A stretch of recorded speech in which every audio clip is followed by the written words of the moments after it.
আচ্ছা, আপনি কি কখনো চিন্তা করে দেখেছেন যে আমাদের বাংলাদেশের মাদকাসক্তি দিন দিন কেন বাড়ছে এবং মাদকের যে সাপ্লাই এটা তো বন্ধ হয়ে যাচ্ছে। মানে বর্তমানে আমাদের র্যাব, বিজিবি, পুলিশ যে পরিমাণ অভিযান করে মাদকাসক্তিকে প্রতিরোধ করছে এবং তাদেরকে ধরছে, এত ধরার পরেও কেন বাংলাদেশের মাদক সাপ্লাইয়ের পরিমাণ বাড়ছে এবং চুপি চুপি গোপন কোনো সংস্থা পুরো দেশে মাদক ছড়াচ্ছে বা কোনো সিস্টেম মাদক ছড়াচ্ছে এবং ছাত্রসহ ইয়াংস্টারদেরকে, তরুণ প্রজন্মের হাতে এই নেশাটা তুলে দিয়ে তাদেরকে ধ্বংস করছে। আপনি কি প্রশ্ন করেছেন কেন এবং কিভাবে? আসুন আমরা এই পিকচারগুলো দেখি। দেখুন, এখানে যে পিকচারটা দেখতে পাচ্ছেন, যে লোকটাকে ধরা হয়েছে, আপনার কি মনে হয় এই লোকটা মাদক ব্যবসা করে বা এই লোকটা দ্বারা ব্যবসা করা সম্ভব? এই পিকচারটা দেখুন, আপনার কি এই পিকটা দেখে মনে হয় যে এই লোকটা মাদক ব্যবসা করতে পারবে বা তার পক্ষে সম্ভব? আপনি সামনে আরও পিক দেখুন।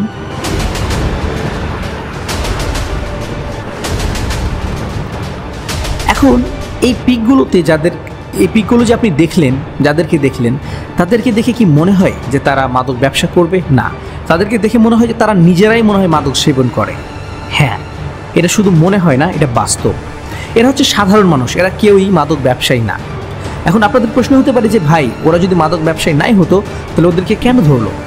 মোরাল অফ দ্য স্টোরি, গল্পের আসল কারণ হচ্ছে যে এরা হচ্ছে সাধারণ মানুষ, গরিব, দুঃখ দুর্দশাগ্রস্ত মানুষ। এরা কেউই মাদক ব্যবসা করে না বা এরা কেউই বড় ডিলারশিপ নিয়ে কাজ করতে পারে না। তাহলে এরা কি করে? এরা হচ্ছে কর্মী। এদের উপরে সিস্টেমে বসে থাকা কিছু বড় মানুষ আছে যারা সিস্টেমের উপর বসে থেকে পুরো সিস্টেমটাকে চালাচ্ছে।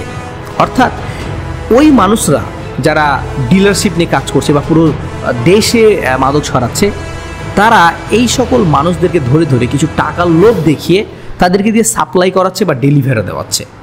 আর আমরা এটা দেখে মনে করছি যে, বা যেই অভিযানগুলোতে র্যাব, পুলিশ, বিজিবি ধরছে তাদেরকে, আমরা মনে করছি হয়তো বা রিয়েল মাদক ব্যবসায়ীকে আমরা ধরছি। আমরা মনে করছি হয়তো বা মাদক ব্যবসা কমে গেছে। নো, উপরে যে বসে সিস্টেম চালাচ্ছে তার কাছে এরকম অনেক লোক আছে। একটা চালান যদি তাদের ধরা পড়ে যায়, কোন একটা লোকটা কে ধরা পড়লো? সাধারণ একজন মানুষ, যে মানুষটি হয়তো বা 2000, 5000, 10,000 টাকার জন্য একটা ডেলিভারির কাজ করছিল বা মালটা সাপ্লাইয়ের কাজ করছিল অভাবে পড়ে। সো আমরা আমাদের সামনে যেগুলো তুলে ধরা হচ্ছে, র্যাব, পুলিশ যেগুলোকে ধরছে, পিক ছেড়ে বলছে যে আমরা 400 বোতল, 500 বোতল ফেন্সিডিল ধরেছি, আমরা এত কেজি ইয়াবা ধরেছি, আমরা এত কেজি গাঁজা ধরেছি, এগুলো সম্পূর্ণ হচ্ছে ভুয়া। যেই মানুষটাকে ধরা হচ্ছে সেই মানুষটা কি? সাধারণ মানুষ। কিন্তু যে আসল বিজনেস করছে, যে আসল মানুষটা, সে কিন্তু উপরে ঠিকই সুস্থ থাকছে এবং একদম স্বাভাবিকভাবে বসে থাকছে। যখন কেউ একজন ধরে, মানে যখন তার কোনো একটা লক্ষ্যে ধরে ফেলছে পুলিশরা, তখন সে আরও ওরকম অনেক লক্ষ্যে দিয়ে পরবর্তী চালান ঠিকই করছে। এবং এরকম 10টা চালানের মধ্যে হয়তো একটা দূরে ধরা পড়ছে, বাকি 8টা চালানই কিন্তু সাকসেসভাবে মানুষের কাছে পৌঁছে যাচ্ছে। যার ফলে বাংলাদেশের মাদকটা, ফেন্সিডিল বলেন, ইয়াবা বলেন, মদ বলেন, গাঁজা বলেন, প্রত্যেকটা জিনিস প্রত্যেকটা প্রত্যন্ত অঞ্চলে পৌঁছে গেছে।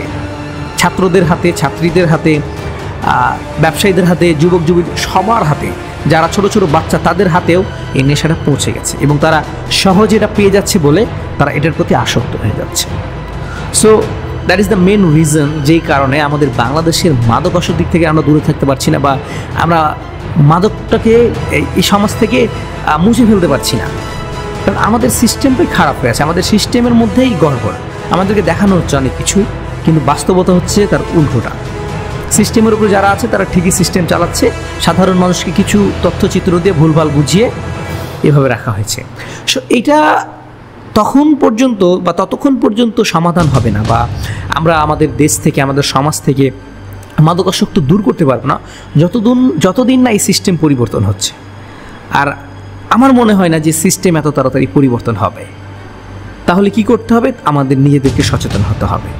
কারণ যখন আমরা নিজেরা সচেতন থাকব, আমার ছোট ভাই কোথায় যাচ্ছে, কার সাথে মিশছে, কি খাচ্ছে, আমার ছেলে কার সাথে মিশছে, তার বন্ধু সার্কেল কেমন, তাদের ব্যবহার চরিত্র কেমন, এই বিষয়গুলো যখন আমরা নিজেরা খেয়াল রাখবো, দেখে রাখবো, তখন আমরা নিজেরা এটা থেকে মুক্তি পাবো বা আমরা এই মাদকাসক্তি, যেটা মাদকের ব্যবহার খারাপ হয়ে যাওয়া, ধ্বংসের দিকে চলে যাওয়া, এটা থেকে মুক্তি পাবো।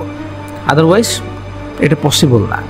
সো আমাদের ভিডিওর যে মূল উদ্দেশ্যটা ছিল যে মাদক কিভাবে পুরো দেশে ছড়াচ্ছে, কারা এর পেছনে দায়ী এবং কেন এত এত ধরার পরেও তারপরেও সাপ্লাই হচ্ছে। সো আপনারা বুঝতেই পারলেন যে আমরা যেটা চোখের সামনে দেখছি সেটা ভুয়া, আমাদের চোখের আড়ালে যেটা হচ্ছে সেটা আমরা কখনোই দেখতে বা শুনতে পারছি না।